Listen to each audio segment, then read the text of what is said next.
All right, here we go. We're live. Good evening, Hoosiers. Did you watch President Biden's message to the joint session of Congress last night? Well, I didn't. There wasn't any Zofran in the House to combat the nausea I would have felt. That's a medical insider joke. However, this morning on Dr. Albert Mohler's, that's Mohler, Albert Mohler's show the briefing, current events from a Christian worldview perspective. He reviewed the speech and its implications. What I found most interesting among all the frightening, unconstitutional, socialist agenda items was a proposal to initiate no cost to you, preschool for children age 3. Yes, you heard that correctly. Age 3. So what they want to do is to rip the children from the arms of their parents, slap masks on them, and begin government indoctrination at age 3. 3.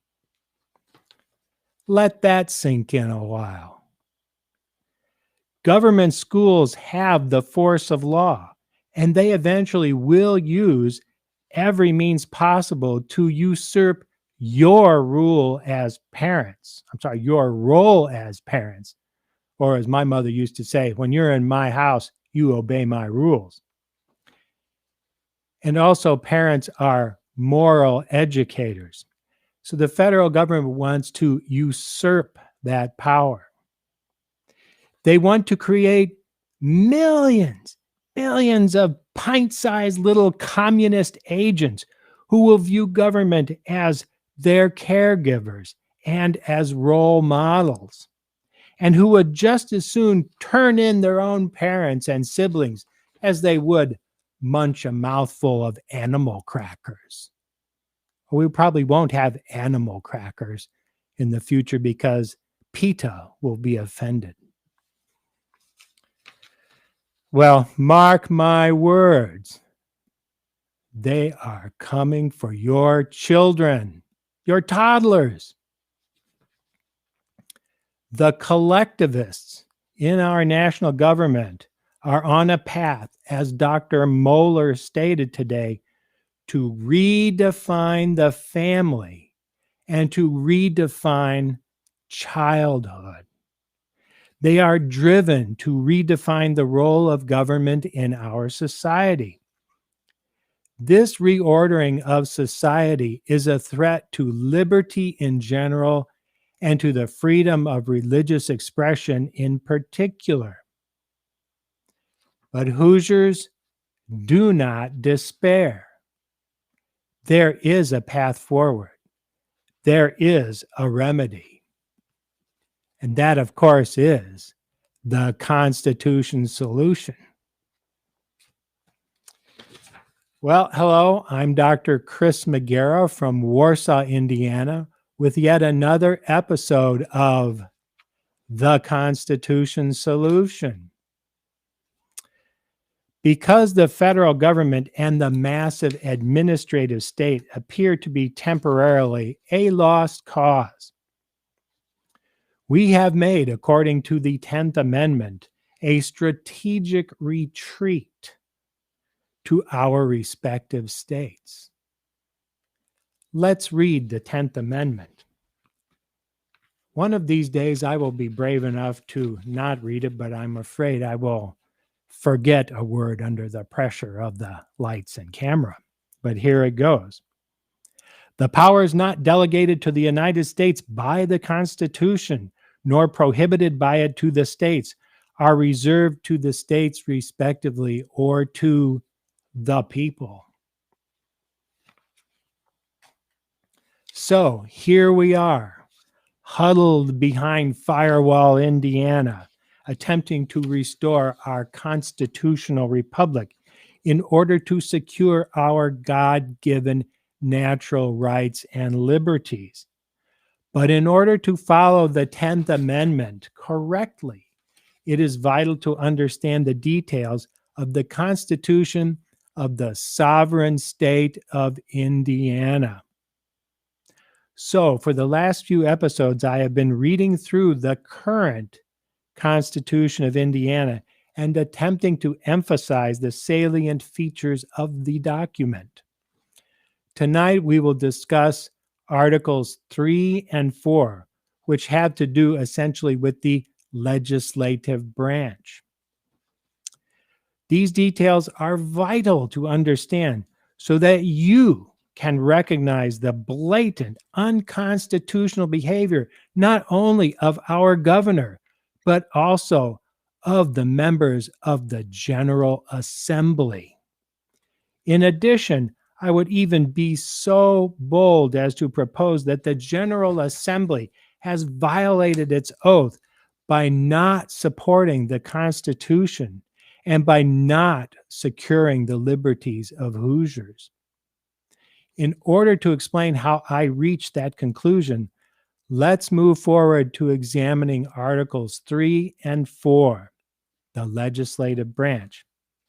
But remember, you will have to flip the switch in your brain. While the United States Constitution is a document of a few specific delegated powers, few and defined, as James Madison said, the Indiana Constitution is a document marked by a few specific restrictions. As Madison continued, the powers of the states are numerous and indefinite. Federalist 45. Few and defined versus numerous and indefinite. You get the picture. As long as the branches of the Indiana government adhere to the Indiana Constitution and the Indiana Bill of Rights, pretty much they can regulate at will. The key word is can. That does not mean they should. That is where we, the people of Indiana, come into play. Don't count us out. Okay, here we go. Article 3, distribution of powers. This is important. Section 1, the powers of the government are divided into 3 separate departments: the legislative, the executive, including the administrative, and the judicial. And no person charged with official duties under one of these departments shall exercise any of the functions of another, except as in this Constitution expressly provided. Some things have gone on in the last year plus, not provided for in this Constitution. We go on. Article 4, legislative. This is important. Please try not to fall asleep. Section 1. This is really important sentence. The legislative authority of the state shall be vested in a General Assembly, which shall consist of a Senate and a House of Representatives. Did you get that? Legislative authority shall be vested in a General Assembly, not in a governor, not in a court system, but in the General Assembly. If there's going to be laws to be made, it's the General Assembly. The style of every law shall be, quote, be it enacted by the General Assembly of the state of Indiana, end quote, and no law shall be enacted except by bill. So I guess that could refer to department rules which carry the force of law. If they're laws, they have to come from the General Assembly. Section 2, some procedural stuff, but bear with me. The Senate shall not exceed 50, nor the House of Representatives 100 members, and they shall be chosen by the electors of the respective districts into which the state may from time to time be divided. I believe we are at that maximum number. Section 3, senators shall be elected for the term of 4 years and representatives for the term of 2 years from the next day after their general election. 1/2 of the senators, as nearly as possible, shall be elected biennially.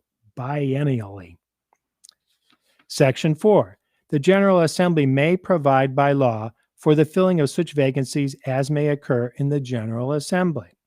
Section 5, the General Assembly elected during the year in which a federal decennial census is taken shall fix by law the number of senators and representatives and apportion them among districts according to the number of inhabitants in each district as revealed by that federal decennial census.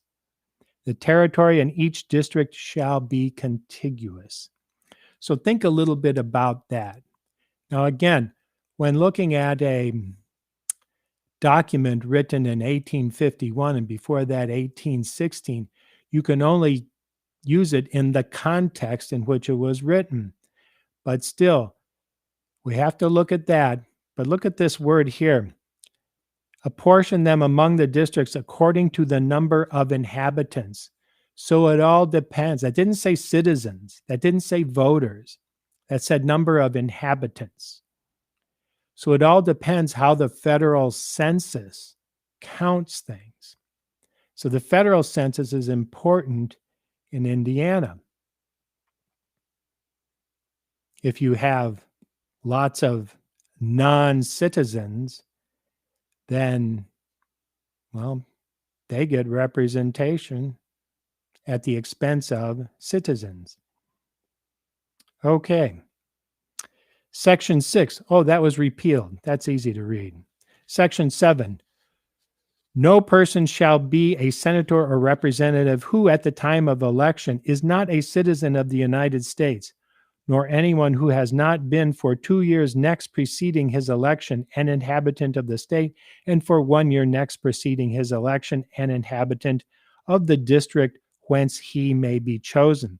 Senators shall be at least 25 and representatives at least 21 years of age. Section 8. Senators and representatives in all cases except treason, felony, and breach of the peace shall be privileged from arrest during the session of the General Assembly and in going to and returning from the same, and shall not be the subject to any civil process during the session of the General Assembly, nor during the 15 days next before the commencement thereof. For any speech or debate in either house, a member shall not be questioned in any other place, which means you can say anything about anyone in session with no repercussions. But it also makes for free speech. Section 9. The sessions of the General Assembly shall be held at the Capitol of the state, commencing on the Tuesday next after the second Monday in January of each year in which the General Assembly meets, unless a different day or place shall have been appointed by law. So, they meet annually. It just says it right there. Now, here's the important line. Here's an important line. But if in the opinion of the governor, the public welfare shall require it, he may at any time by proclamation call a special session. The length and frequency of the sessions of the General Assembly shall be fixed by law. So they can change how long they meet. They can't change when they start. But remember, it says here, only the governor in an emergency, which is described here, may call a special session. That doesn't mean that any group of the General Assembly, no oligarchy, as they have passed now, can call themselves into session. That's just frankly unconstitutional. So, two wrongs don't make a right. Okay. Now, if you want the General Assembly to be able to call itself back into session, fine. Make a constitutional amendment. There's a process for that. But don't usurp those powers. The founders like to say that usurpation was treason. I tend to agree. Section 10, each house when assembled shall choose its own officers, the president of the Senate excepted, judge the election, qualifications, and returns of its own members, determine the rules of proceeding, and sit upon its own adjournment. But neither house shall, without the consent of the other, adjourn for more than 3 days, nor to any place other than in which it may be sitting. Section 11, here comes some numbers and proportions. 2/3 of each house shall constitute a quorum to do business, but a smaller number may meet, adjourn from day to day, and compel the attendance of absent members. Remember the runaway legislators? Well, think back on it, you history geeks. So they can't run away and stall the process. A quorum being in attendance, if either house failed to effect an organization within the first 5 days thereafter, the members of the house so failing shall be entitled to no compensation from the end of the said 5 days until an organization shall have been effected. No worky, no payee. Got it? Section 12. Each house shall keep a journal of its proceedings and publish the same. The yeas and nays on any question shall, at the request of any 2 members, be entered, together with the names of the members demanding the same on the journal. So it takes 2 members of a house, either the House or the Senate, to call for a roll call. That's important. So we need lots of constitutionally minded people in both houses, because we need to know who's responsible for the good and who's responsible for the bad legislation. Provided that on a motion to adjourn, it shall require 1/10 of the members present to order the yeas and nays. A little technicality. Section 13, here we go. The doors of each house and of committees of the whole shall be kept open, except in such cases as, in the opinion of either house, may require secrecy. Open meetings. Section 14, either house may punish its members for disorderly behavior and may, with the concurrence of 2/3, expel a member not for a second time for the same cause. It doesn't really say how long you can expel someone.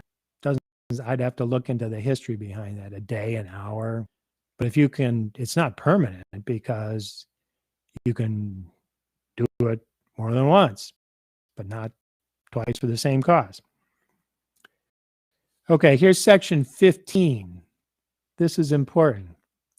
Either during its session may punish by imprisonment any person not a member who shall have been guilty of disrespect to the House by disorderly or contemptuous behavior in its presence.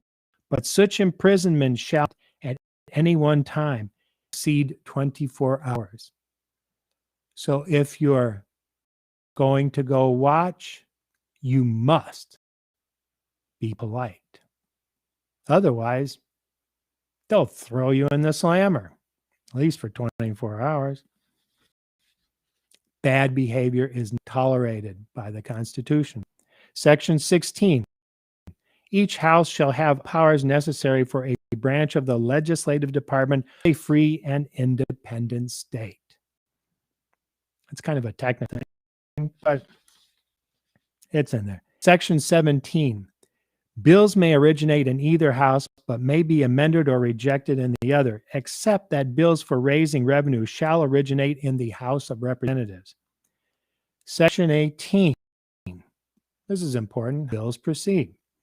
Every bill shall be read by title on 3 several days in each house, unless, in case of emergency, 2/3 of the house where such a bill may be pending shall, by a vote and nays, deem it expedient to dispense with this rule, but the reading of a bill by title on its final passage shall in no case be dispensed with, and the vote on the passage of every bill joint resolution shall be taken by the yeas and nays. So there's no hiding behind voice vote. U.S. Constitution, the feds try to get around this in their sections, but not in Indiana. You know who votes. Section 19. An act, except an act for the codification, revision, or rearrangement of laws, shall be confined to one subject and matters properly connected therewith. So what this means is there can be no Indiana omnibus bills, no 2,000-page omnibus bills in Indiana. One bill, one subject.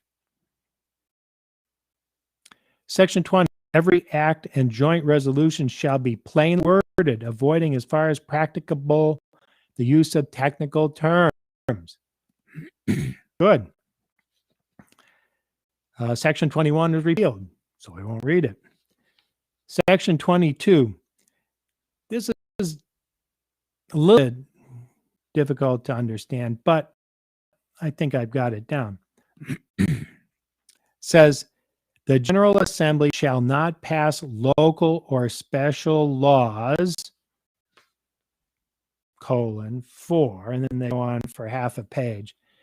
But what this means is the General Assembly may only pass laws, or shall only pass laws, that are applicable uniformly to all political subdivisions of the state. In other words, you can't make a law that applies only in Fort Wayne, or only in Evansville, or only in Indianapolis.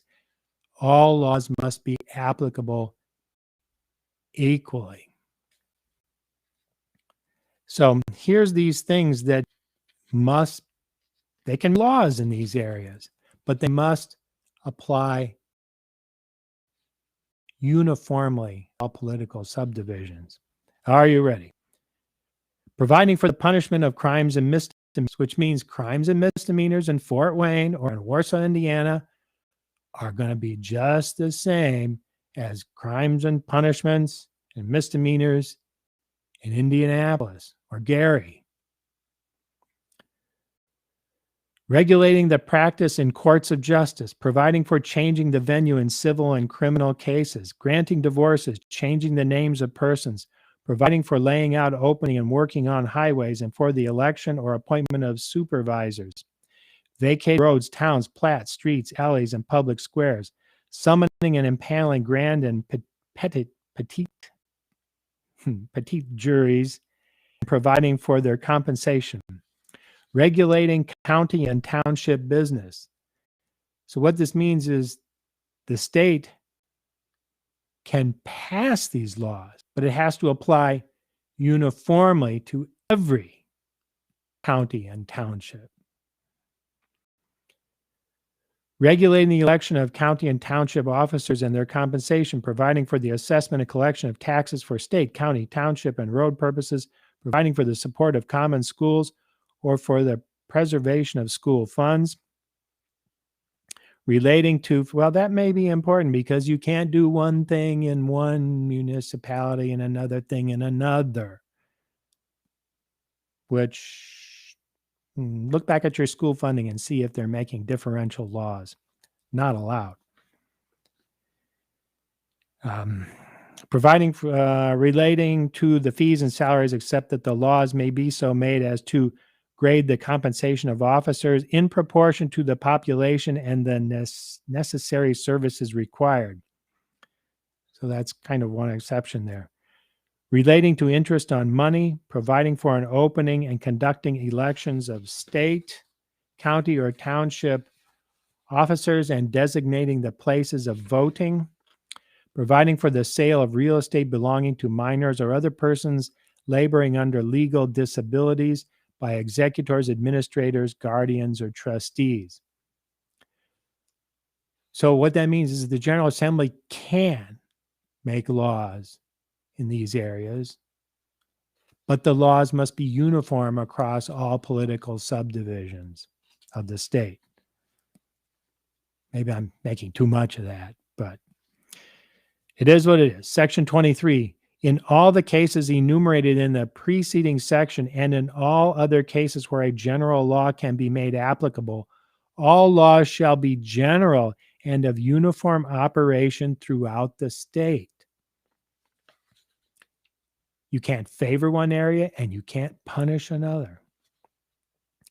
Section 24, provision may be made by general law for bringing suit against the state, but no special law authorizing such suit to be brought or making compensation to any person claiming damages against the state shall ever be passed. I think the state founders were concerned about this. That's strong language. Shall ever be passed.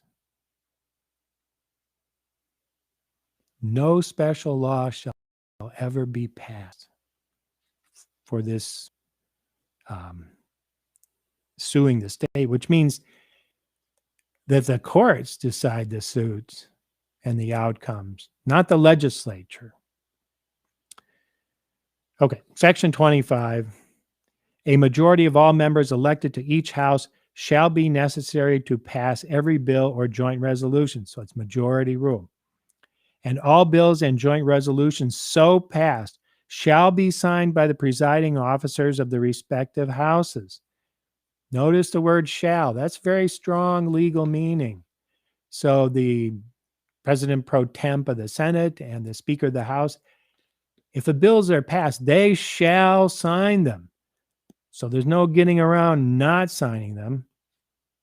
It doesn't really say the time limit. In fact, it doesn't say a time limit at all. But under the governor executive articles, there are time limits for bills becoming or not becoming law. So, Section 26, any member of either house shall have the right to protest and to have his protest with his reason for dissent entered on the journal. Section 27, every statute shall be a public law unless otherwise declared in the statute itself. Section 28, no act shall take effect until the same shall have been published and circulated in the several counties of the state by authority, except in case of emergency, which emergency shall be declared in the preamble or in the body of the law. So you have to publish the law, make it known to the people before you can take effect. Because if you don't know about a law, how can you obey it? Section 29. The members of the General Assembly shall receive for their services a compensation to be fixed by law, but no increase of compensation shall take effect during the session at which such increase may be made. So they can't really vote themselves a raise. Section 30. No senator or representative shall, during the term of office, sorry, I butchered that. This is kind of an important sentence. Let me see if I can get this right. No senator or representative shall, during the term for which he may have been elected, be eligible to any office the election to which is vested in the General Assembly. So what does that mean? That means that if you're elected, let's just say you're elected state senator, and then the governor appoints you as a department head or some other official that requires the approval of the legislature. You can't do both. So you'd have to resign your appointment, your election, your position in the legislature before you could be appointed to this appointed office. Whew.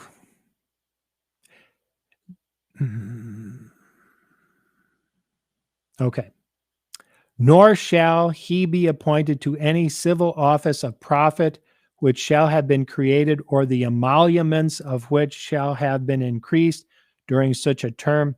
But this latter provision shall not be construed to apply to any office elected by the people. So what's an office elected by the people? Well, the constitutional officers: governor, attorney general, secretary of state, we got auditor, treasurer. What am I forgetting? We haven't made it through the Constitution yet. Okay, that's the end of Article 4, legislative. The next is Article 5, the executive.